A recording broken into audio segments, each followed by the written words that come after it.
Hello, and thank you all for listening. I would like to start off by telling you all a story of a woman named Randy. Randy was a young woman from Oregon that was prescribed opioid pain medication for a minor back injury. Randy quickly became addicted to these prescriptions, and they were prescribed to her every time she asked for them, over and over again for years. Randy eventually had a massive pill addiction, and it resulted in a full-blown drug addiction, and she found herself addicted to heroin. Randy said in her own words, "It took over my life." Shortly after she was using heroin, Randy started using meth and other illicit drugs. This minor back injury resulted in a life-altering addiction that changed the path of her life. She lost almost everything in her life. She lost her job, her family, her morals, and lastly, her dignity. After years of addiction, Randy found herself in jail, and she knew that this was the end of her drug-addicted lifestyle. She said the moment that she was placed in a holding cell, a weight was lifted off of her chest, and that she did not have to spend another night degrading herself. Randy is now an addiction counselor in Oregon, and she works to help save lives from addiction and spread hope to those in need. There are many others like Randy whose addictions have wrecked their lives. The question is, how did we get here as a society? The history of drugs in America, specifically opioids, is long and extensive. Opioids have been around for centuries. The term opioid comes from the poppy plant, which produces opium. Opium is a narcotic, which is a pain-relieving drug. Opium was first introduced to America when the Chinese came to work during the gold rush and on American railroads.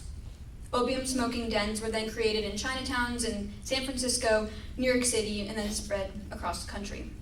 Then, during the Civil War, the nation faced its first opioid epidemic with the invention of morphine and the use and how brutal the war was on the soldiers.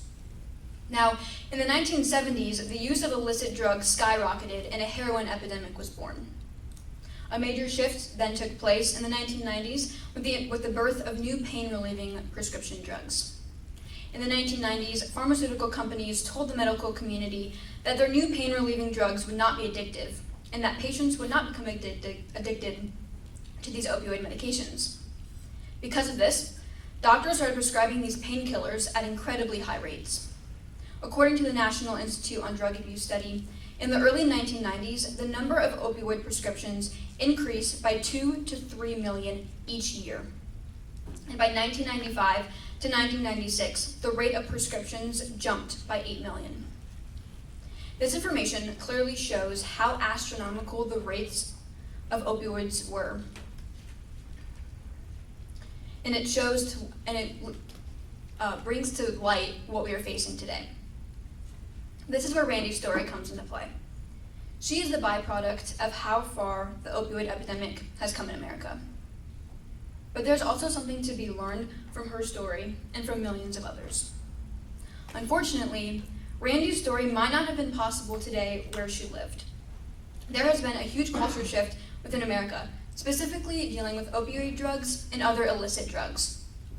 As a society, we have been taught that we should never feel pain, that we should feel happy all the time, and that we should never go through hardships. Because of this, there has been an overprescribing of drugs within our country, and we can clearly see this from the story that was just told. It is estimated that in the 2000s that 75% of people who were addicted to street opioids, such as heroin, took prescription opioids first. And also, according to Health and Human Services, in 2020, it was shown that 75% of drug overdose deaths involved an opioid. There is currently a disconnect within society. It is agreed upon that the United States is currently dealing with a drug crisis, but not all agree on how the U.S. government should implement restrictions on this drug crisis. Because of this, some believe that there should be illicit drug decriminalization in the U.S. This would mean that people would not be arrested or sent to jail for possessing certain amounts of illegal drugs on them. Addiction is something that is very personal and should be approached with compassion. As a society, America could approach drug addicts with more compassion, instead of neglecting and turning a blind eye to the matter, which is what decriminalizing drugs would do. The decriminalization of illicit drugs is not compassionate for 3 reasons. The first being the increase of drug use. The second is the need for more rehabs. And lastly, the costs of decriminalization are too high relative to its outcomes. As a country and a society, we need to find ways that help to end the rise of addiction. But decriminalizing is not the answer. More and more people will continue to die if this is the route we choose to take. Firstly, with decriminalization comes an increase in drug use. It is inevitable. When a certain kind of behavior is restricted and then it is automatically allowed to go on, the behavior that was first restricted is going to increase. This can lead to a spiral effect, which is what most addictions do come to anyway. Decriminalization will lead to an increase in drug use, and drug use typically leads to addiction. With the increase in drug use and addictions, more overdoses will occur. In 2019, Measure 110 was put into place, which is the decriminalization of illicit drugs. It's the technical term for it. According to the Oregon Health Authority, there were 280 opioid overdose deaths in Oregon in 2019. Fast forward to 2023, the opioid overdose deaths skyrocketed to 1,049.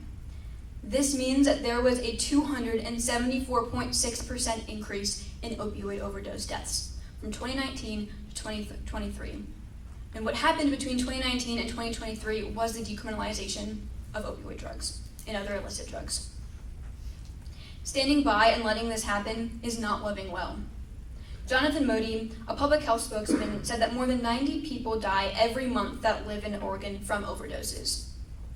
I'm arguing for a compassionate approach to decriminalization because watching people die because of something that can be prevented is wrong. It ruins lives and separates families. Decriminalization allows for this lifestyle to go on and on and on. Addiction does not discriminate, and it can take over anyone that it grips onto. Next, another effect of decriminalization is the need for more rehabs. This is an issue because there is an already need for more rehabs. It was previously mentioned that decriminalization will cause an increase in drug addicts and drug addiction, and with this increase will come a greater need for more rehabs. With the already deficiency in the amount of addiction help centers we have, where are these addicts going to go? They need to be able to go somewhere. Decriminalization is saying that we do not want addicts going to jail. But if there are not enough rehabs to help them, how are they ever going to get clean? Interestingly, Oregon ranks one of the highest states in America with drug abuse rates, but it has the lowest rate of rehabs compared to other states in America. This does not make sense. There is a need for more rehab workers, counselors, and doctors to adequately treat their patients, and this is not what we're saying. The question of how effective rehabs is can also be called into question when looking at their success rates. The National Institute of Drug Abuse says that 85% of addicts will relapse in the first year of treatment, and according to the U.S. National Library of Medicine, 2/3 of individuals don't make it past detox and return to their substance abuse. To sum up, decriminalization is not the right course of action because of the current need for addiction treatment centers and because of their success rates. Lastly, almost any decision that is made in a community will come with some sort of cost. The question that should be asked is it worth the cost? With the topic of decriminalization, the answer is no. The overall costs of decriminalization are too high relative to its outcomes. Some costs of decriminalization include rehabilitation, family, and societal costs. According to the National Center for Drug Abuse Statistics, the average cost of drug rehabilitation per person in America is $13,475. The average cost for the cheapest inpatient rehabilitation program per month is $6,000. Now, this is a significant amount of money that a single person has to pay to get the services that they need to get clean. It was previously stated that decriminalizing drugs will create more addicts, and so now there will be more addicts having to pay thousands of dollars to receive treatment. The next significant cost of decriminalization is family costs. A lot of people do not take into consideration what the families of addicts go through. Research shows that substance abuse impacts the whole family. Within families, children are particularly affected the most because of developmental stages. It is estimated that 8 million children live with a parent that has a substance abuse addiction. This means that more than 1 in 10 children are affected by substance abuse in the United States. Also, most of these children are under the age of 5 years old. As a result of this, there's an increased risk for children developing a substance abuse disorder for themselves. When there's an addict in the family, the whole family or an individual in the family can face developmental issues, attachment issues, poverty, legal problems, emotional distress, physical abuse, or even violence. Now, what was just explained is the result of drug addiction and what it can do to an entire family, and specifically children. The cost that decriminalization would have on families is too high, and it is not compassionate. It is not compassionate to create more people addicted to illicit drugs and then make their families and loved ones pay the consequences of that. To add, the increase of illicit drug use negatively affects communities. It is a known fact that cities and neighborhoods do not thrive with rampant drug use. Drug addiction not only tears people and families apart, but it tears communities and cities apart as well. We see this very prevalent in places like Portland, Oregon, Kensington, Philadelphia, and rising in other cities in the US. Currently, Kensington, Philadelphia, there is open drug use on many streets and has gained the name of Zombie Town. This is because there are drug addicts walking the streets hunched over, and they are depicted as looking like literal zombies from using the street drug called Trank. Trank is a drug that is mixed with xylazine, which is a tranquilizer, typically used on animals such as horses, and fentanyl, a highly potent synthetic opioid. This drug is taking over people's lives, and it shows how far someone will go in their desperation. According to the DEA, fentanyl is the leading cause of death in Americans ages 18 to 45 currently. And in 2020, 70% of all drug-related deaths involved fentanyl or another synthetic opioid. Decriminalization allows for no accountability and for the repeating of destructive behavior. Decriminalization will destroy people's lives, relationships, cities, and communities. Now, on the other hand, some believe that there should be illicit drug decriminalization in the US. One argument for this is that putting people in jail for using drugs does more harm than good. It will keep addicts in a cycle of going to jail for years. Addicts will have a long criminal record and add to more struggles that they will have to overcome. Also, jails aren't rehabs and they don't ensure recovery. In response to this argument, an addict being in jail can cause them to recover, and sometimes addicts do get clean because they went to jail. Randy's story is evidence of this. This is not always the case, but it can definitely happen. Also, if the problem of addiction was addressed in our communities enough, maybe some actual change could be made so that there's not as many addicts in the first place. This is why I think police departments and rehabs should come together and form relationships to try to help addicts the best way possible. This might look like a cop that just arrested someone for having drugs on them, taking them to a nearby rehab that they already have a connection with and they already know about. This is a matter of life or death, and I do think that putting people in jail to save their life is a better solution than standing by and watching them die from using drugs. Another argument supporting drug decriminalization is that it'll benefit the economy. The government will save money by not funding drug control policies and police departments, and they won't have to spend as much money funding jails. And the making and selling of drugs could increase, leading to a boost in the economy. In 2017, it was estimated that illegal drugs added $111 billion to the country's economic health.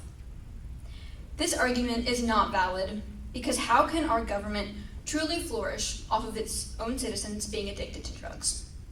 I would say and argue that it cannot. The government is profiting off of its own citizens being addicted to drugs to save money, and that's not okay. To summarize, the arguments that putting people in jail for using drugs does more harm than good and that decriminalization will benefit the economy are inadequate, and they don't paint the whole picture. Jails can be beneficial to an addict, and decriminalization helps the government more than it helps its own people. To conclude, addiction is a byproduct of the fall, and it points to our need of a savior and for our need for help. The Bible gives very important insight onto how we should live our lives and the things that we should stray away from. In 1 John chapter 2, verse 16, it says, "For the world offers a craving for physical pleasure and a craving of everything that we see." This craving of pleasure is destructive, and it is frankly deceptive. We can see this so clearly with the topic of addiction. Even though this is the case, redemption is offered to all, and Jesus offers freedom. Romans 3, verse 24 says, "And all are justified freely by his grace, the redemption that came by Jesus Christ." This can all be pointed back to the love and compassion of Christ and how the world will always fall short in offering its own solutions to sin, such as addiction. Going back to my thesis, decriminalizing illicit drugs is not compassionate for these 3 reasons. 1, being the increase in drug use. Next, the need for more rehabs. And lastly, the overall costs are too significant. This topic is important for everyone, but especially those who are struggling with addiction themselves in the neighborhoods, communities, and cities that it affects. I would like to highlight that Oregon realized the harm that decriminalization caused, and they recriminalized drugs earlier this year. The decriminalization of drugs might sound appealing, but in reality, it deepens the wounds of addiction, and it tears communities apart from the inside out. I've seen firsthand how drug addiction can tear apart individuals, families, and communities. Honestly, it has been challenging spending hours researching a topic that has taken loved ones from me, stolen much of my childhood, and robbed me of a lot of my innocence. I look back at my experiences and I feel grateful for family members that have been set free, for teachers and mentors who do not give up on me, and that the long cycle of addiction in my family is ending with me. My desire is for others to be able to say the same. Our community has a long way to go, but it's not impossible. Thank you.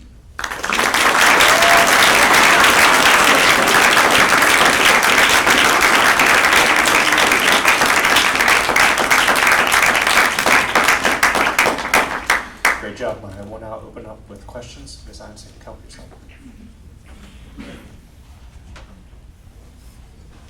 Hi, Maya. You did great.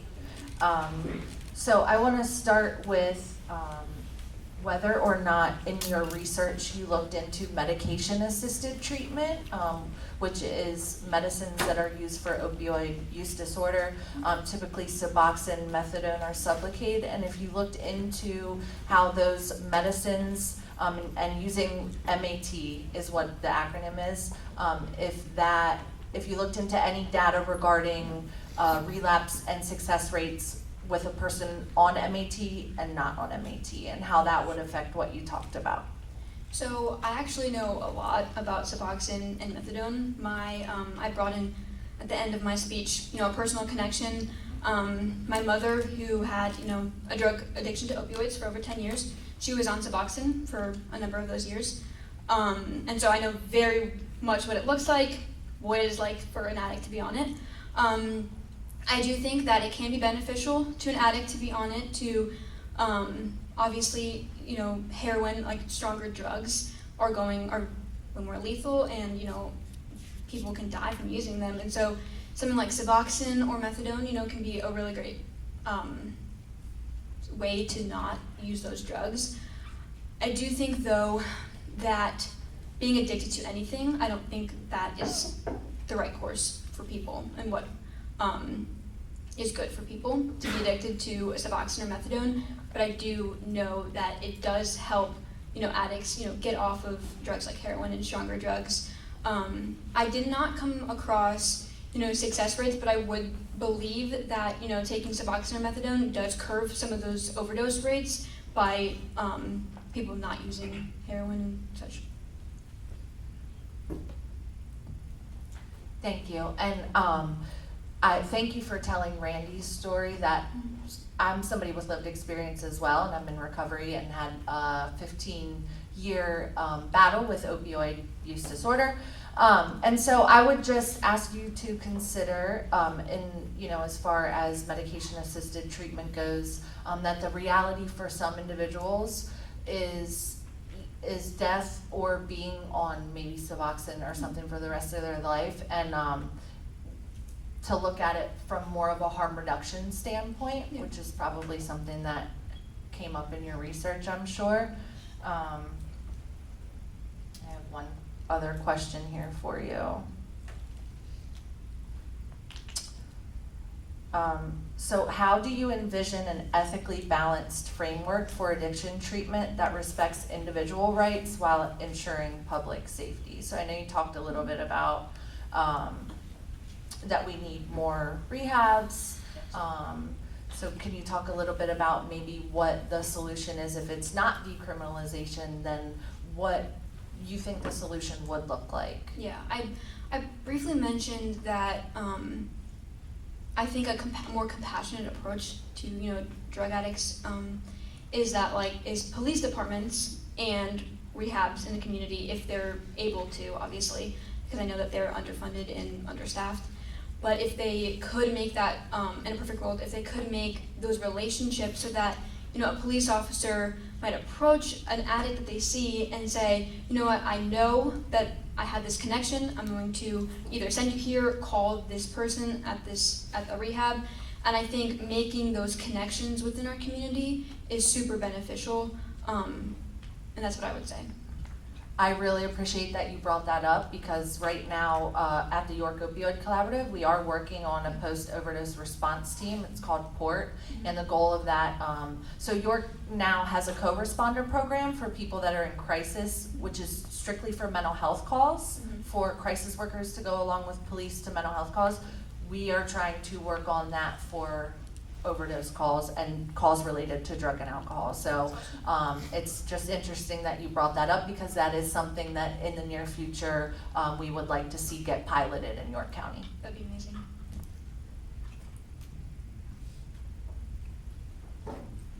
Hello, Maya. That was a great job that you did. I have two questions for you.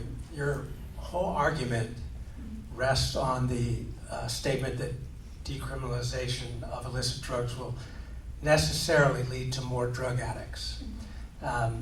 For example, you talked about more children will be born from people who are addicted, the cost will skyrocket. They all rest on that statement.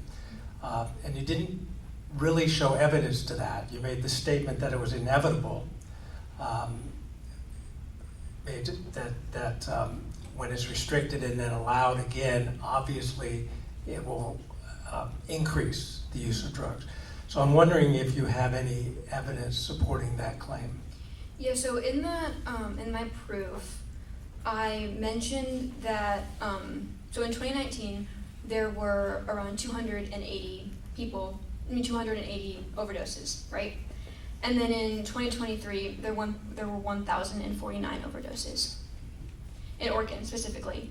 And so yes, I know COVID-19 happened and other factors definitely played a role into that increase, but if you looked at the numbers in between those years, they were steadily increasing, even after 2020 and 2021. And what happened in those years was decriminalization, and so more people were using drugs, more people had access to drugs, more people were dying of those drugs. Did you compare that to areas that did not have decriminalization? Were there also spikes in that period of time? Yeah, I do know that around the country, like the fentanyl rates and people using them are increasing steadily, but in those numbers compared to Oregon specifically, it was just going faster and more. Okay, great, thank you. You went into a lot of detail on the costs of decriminalization. And as I listen to that, the first thought that comes to my mind is, how does that compare with the costs of incarceration? And I'm wondering if you compared those costs at all. Yeah, so I researched, I think the average, I want to say in Pennsylvania or in York County, the average cost for a person going to jail is around $41,000, right? Just eyeballing. And let's just compare that to an addiction to heroin. An addiction to heroin per year will be around $54,000. So. Great. Thank you.